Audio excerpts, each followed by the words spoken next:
Hey guys, welcome to another Danny's Hot Takes. Today we're going to be doing our second part of the review of, well, not the review. We're going to go over the rules for Warhammer 40,000 for 9th edition.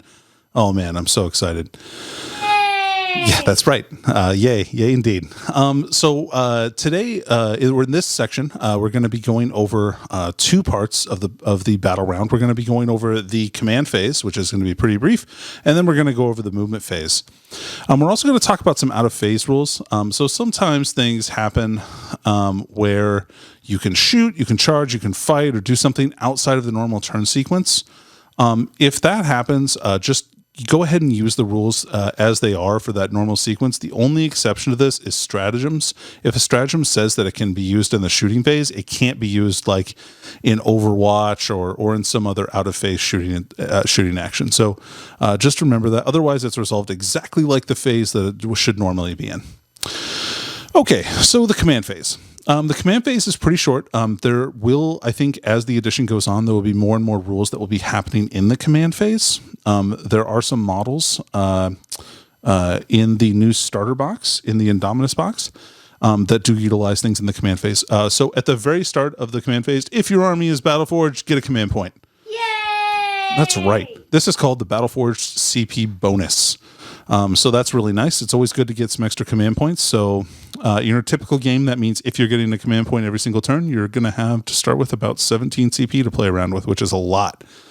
So that's really fun. Everybody will get to use a lot of stratagems, and they'll be really fun and cool.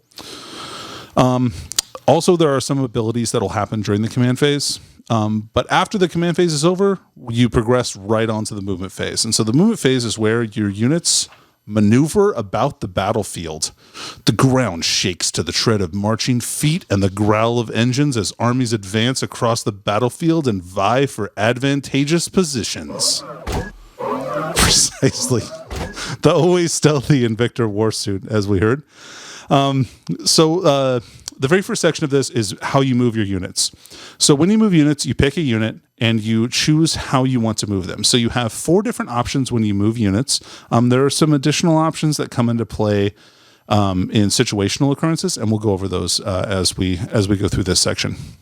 So you can make a normal move. So your models move up to their movement value in inches. You cannot move while you're within engagement range of the enemy. So that's important. You can also advance. When units advance, you roll a d6 and you get to add your movement value, and that's how far they get to move.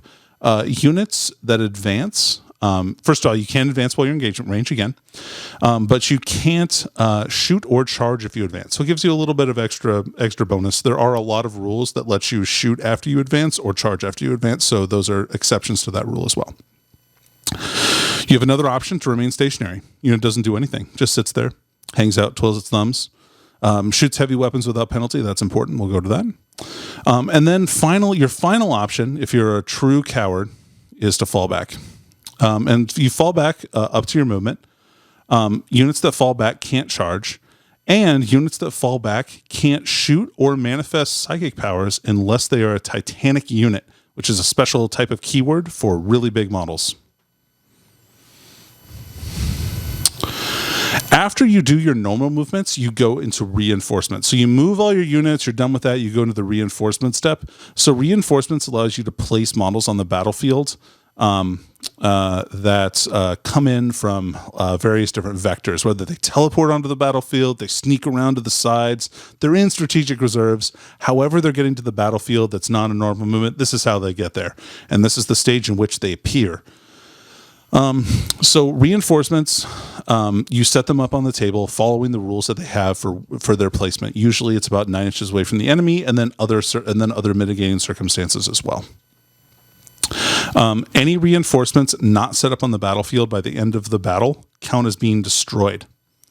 Once you set up all of your reinforcements, then you can move on to the psychic phase. But we have a couple more exceptions to some more advanced rules, I should say, to the movement phase that we're going to go over first before we get to the psychic phase section. So the first of these is moving over terrain. So terrain on the battlefield, like a crater or a bunker or like a ruin or something like that.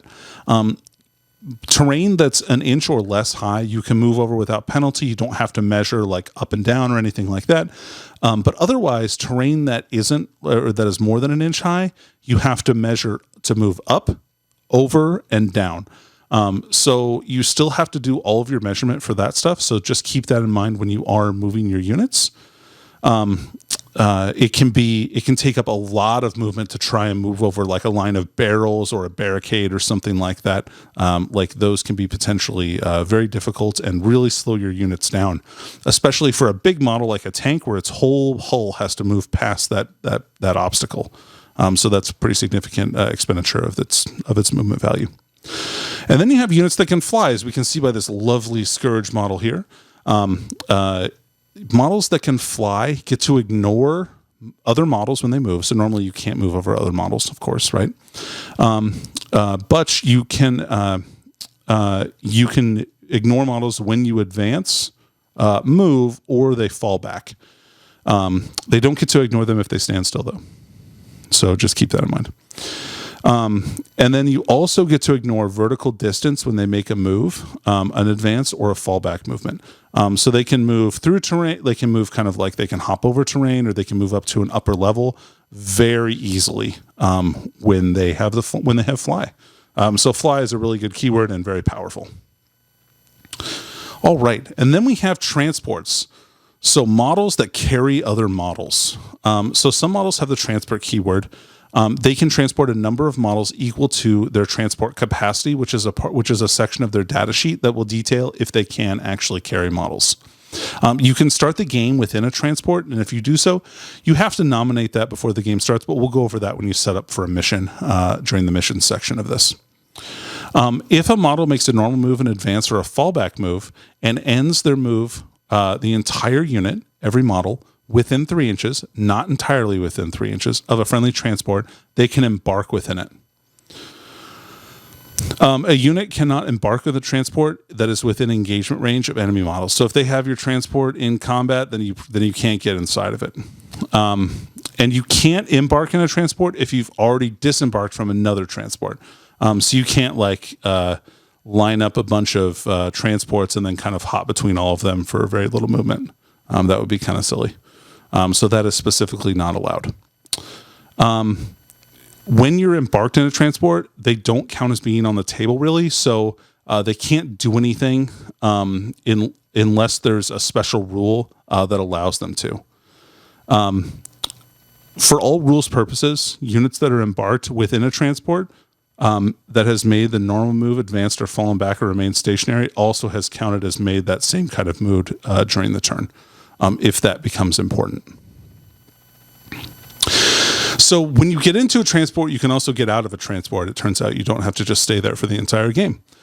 So when you disembark from a transport, your unit has to be entirely within 3 inches of the transport, not just within 3 inches like when you embark in a transport. And if you have to disembark from a transport before it moves. So you can't like have the transport move and then pile out of it unless the transport has a special rule that allows you to do so. Let's see here. So yeah, you set up within 3 and you definitely count as moving or advancing if that's what the transport has also done. Let's see here. Oh, I'm sorry. You do not count as advancing. My mistake. My mistake on that. So if the transport advances, well, I guess it happens before it moves. So that's important too, right? So disembarking does count as movement, but you can still move your normal distance and everything else when you get out of a transport. So that's important. So you can act like normal. You get kind of an extra 3 inches of movement out of it, which can be critical. And then sometimes it happens. Your guys are partying in their Rhino transport or their Impulsor, and some jerk blows it up. What a jerk. I know. Yep. So if that happens, roll a dice for each model in the unit, and on a 1, and this is after you check to see whether it explodes. If it does explode, the explosion doesn't hurt them any. Roll a dice for each model, and on a 1, one of the models dies. So just keep that in mind. Units that do come out of a transport that is destroyed don't get to heroically intervene or charge in a turn that their transport was destroyed. So this can be kind of important sometimes. There was some gaminess that used to happen with that, but not anymore. They fixed it. Those geniuses. The final section of the movement details aircraft, and aircraft move very differently than everybody else in the game, pretty much. Aircraft have a minimum move characteristic. That means they have to move at least that far when they move. Let's see here. If a transport if an aircraft is a transport and it's destroyed, any models currently embarked within the transport is also destroyed. If you can't make your minimum move, you're also destroyed. So it so happens though that aircrafts can also fly off the table, so they don't have to worry about they will never be blocked in from the table, and then they'll go into strategic reserves. If you're using the strategic reserve rule, which I highly recommend, aircraft can fly off the table and then come back on the table the next turn. But we'll go over that when we go over strategic reserves, which is another section that we'll detail. So aircrafts have an engagement range, but not really. Models can move within or onto an aircraft's engagement range, which is unusual. Normally, models can't do that. Models can move over an aircraft space, which again is even if they can't fly, which is also something that isn't normally allowed, which makes sense. I mean, if an aircraft is flying around, it's going to be kind of hard to kind of it's not going to block your movement by walking underneath it. Just like I'm not blocked by the 747 that flies over my house at 3 a.m. every night. It doesn't push me out of bed. Thank you. Yes. Let's see here. What else? Aircraft can make a normal move or an advanced move, and aircraft usually have special rules when they advance. And they can do that even if they're in engagement range of other models. They don't have to fall back, so they'll still be able to shoot like normal. And then units can also move out of engagement range of an aircraft, just like they can move into engagement range with an aircraft, which is not normal. And when a model performs a heroic intervention, piles in, or consolidates, ignore aircraft. So they don't count as the closest model for that kind of stuff. Again, we'll go over that phase when we go over the 5 phase. So that concludes the movement section of the rules. They're pretty straightforward and simple. Stay tuned for our next review of the rules, where we're going to be going over the psychic phase.